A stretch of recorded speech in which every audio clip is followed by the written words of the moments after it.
So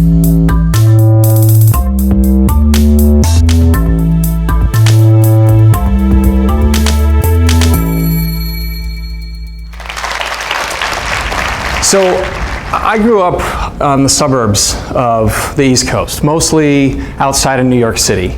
But despite that, my family loved the outdoors. My father, my mother, my brother, and I spent many of our weekends and holidays up in Maine, kayaking and sailing, canoeing along the coasts, and camping and hiking in the North Woods of New England. And it is beautiful country out there if you haven't been. And those experiences instilled in me at an early age a love for nature, a deep connection with nature. But it was a connection for me that came mostly on those holidays and weekends outside of my daily life where I lived and where I went to school.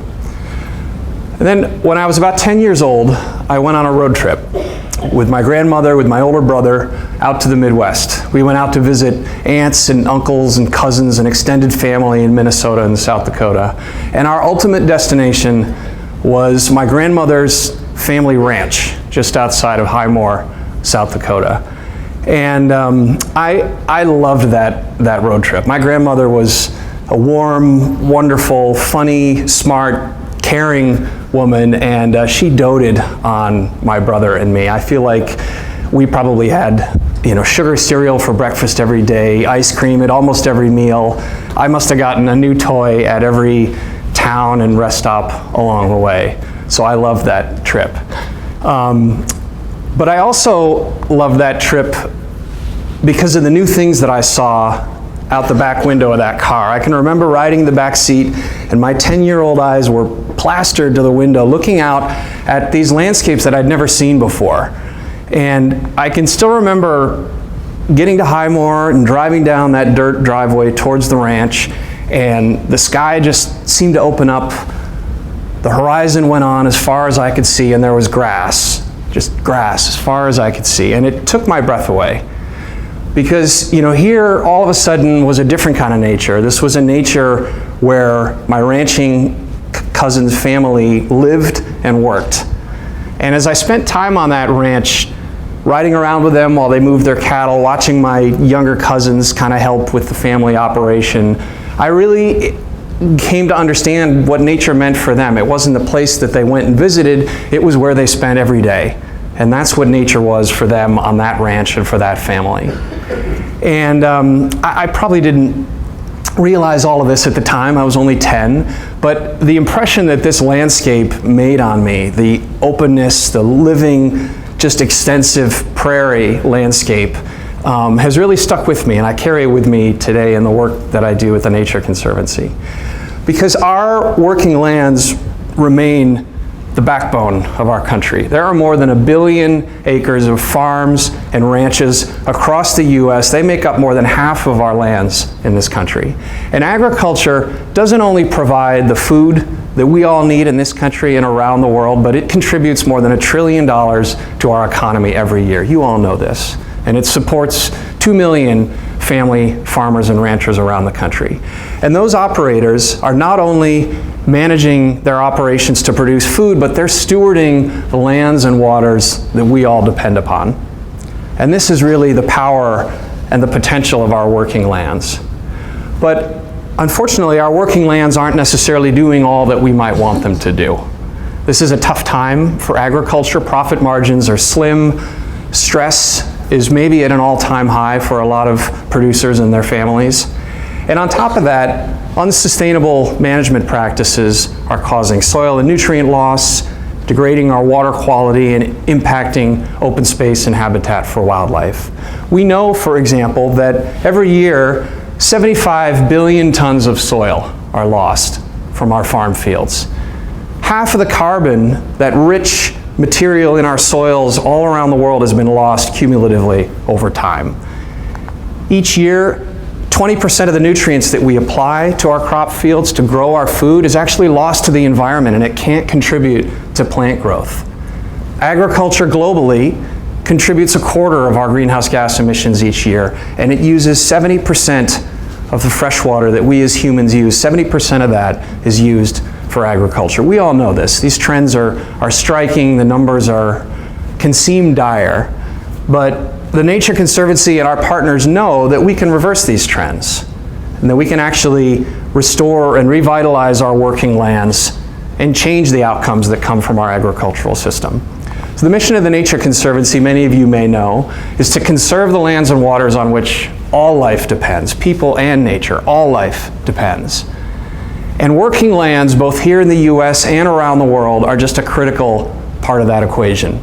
If we hope to feed the world in 30 years, 20 years, even 10 years from now, we know that the status quo of how we manage our working lands is not going to get us there.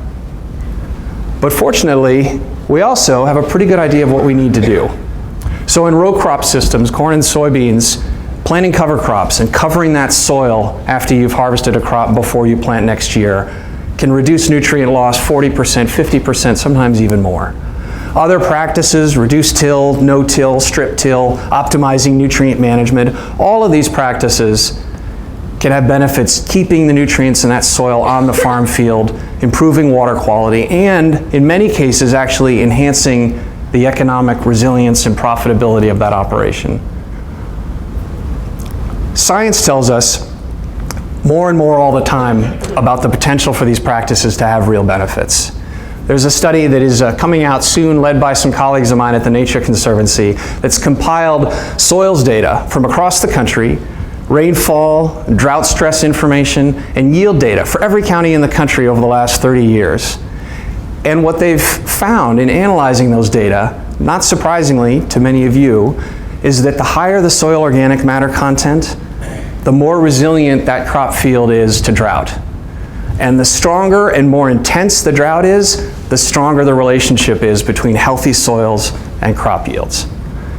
And we don't only know this from science, but we know this actually from farmer innovators who are leading the way with trying these practices on their operations all around the country.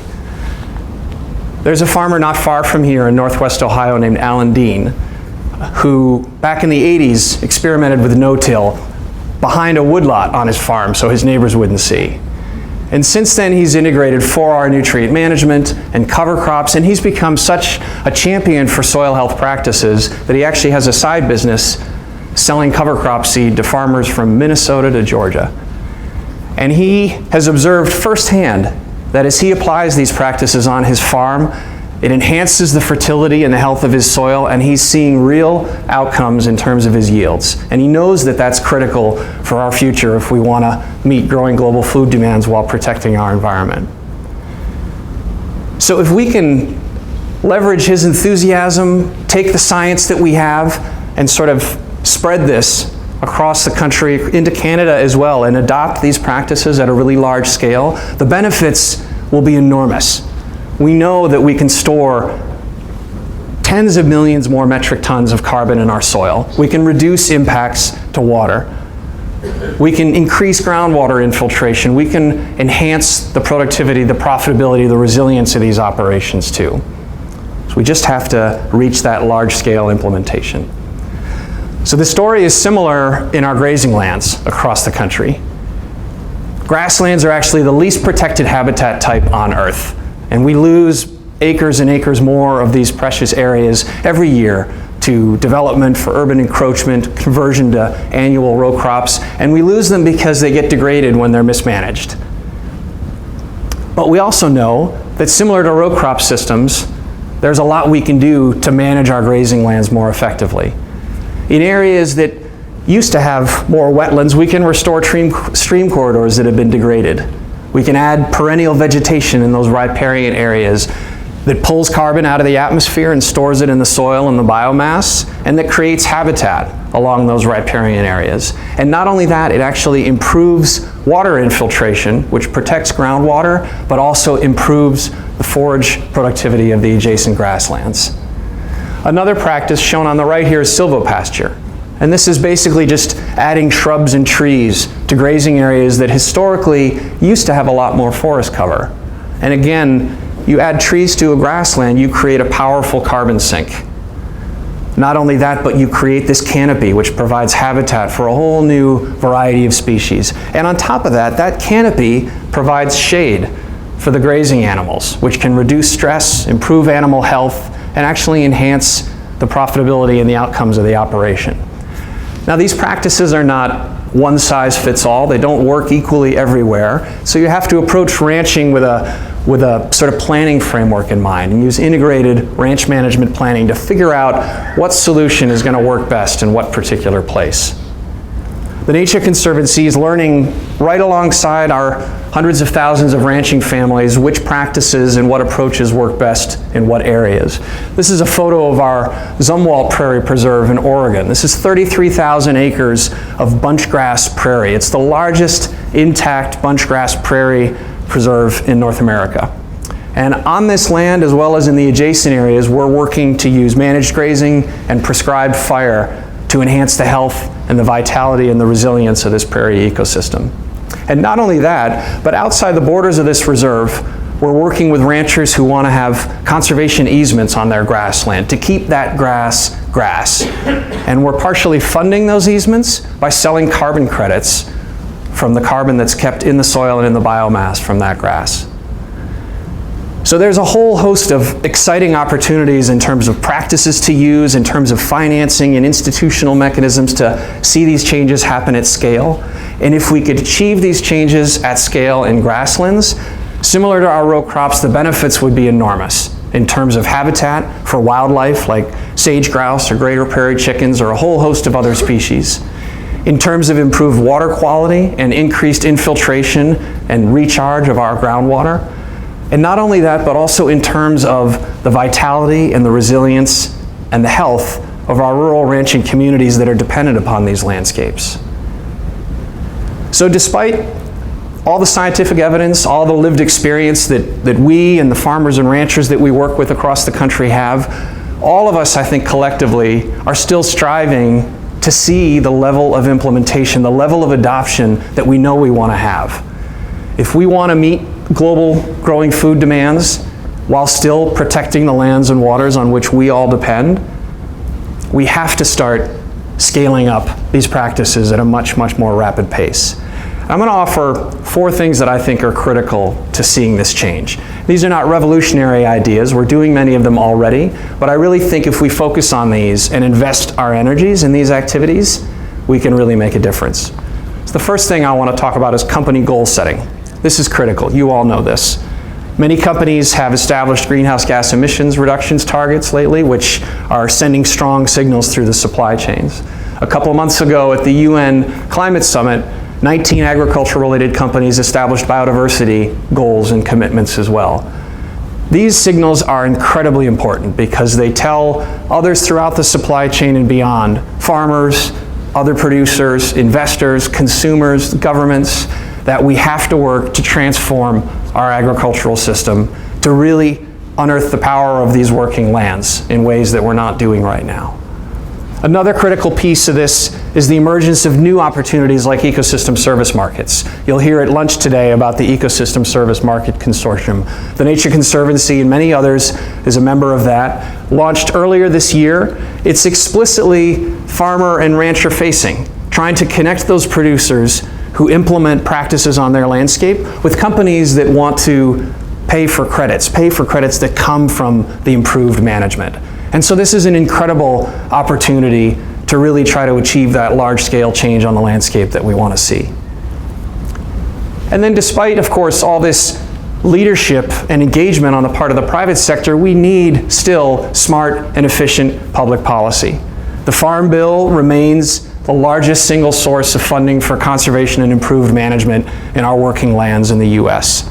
And those programs are rewarding and incentivizing producers who not only manage their operations successfully, but who are also stewarding the lands and waters on which we all depend. Luckily, we passed a strong Farm Bill earlier this year, so now the key is to implementation. Strategic, smart, efficient implementation of those programs that can deliver on the benefits that we all have invested in. And then the last thing I'll mention is integrating across all of these things the power and the potential for public-private partnerships. Through leveraging cost shares, public-private grant agreements, there's a whole host of opportunities for collaboration from farm field to the boardroom to federal buildings and beyond. And I think leveraging all of these 3 there's really a tremendous opportunity going forward for all of us to work to achieve the kind of scale of change that we would like to see in our agricultural systems. Because as I have learned, as many of you probably already knew, nature is it's not just out there in our wilderness areas and our national parks, it's on our farms and ranches across the country, much like that ranch that I visited all those years ago and that made such an impression on me. And something that I started to learn back then, which I've carried with me to this day and in the work that I do, food is really, it's the most basic way that we all interact with nature.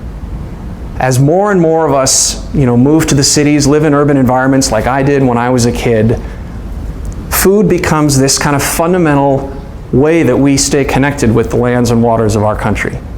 And if we care about our environment and the outcomes that we get there, then we have to care about the farming and ranching families that are stewarding half of our lands. If we care about the producers who are stewarding our lands, then we have to care about the health and the resilience and the vitality of the lands that they're managing. Those two things are inextricably linked. And so my sort of charge for all of us is to leverage those four opportunities to find ways to steward and incentivize and reward these producers to manage their lands, to really provide benefits for all of us, because I think together we can unearth this power of working lands for all of our benefit. Thank you.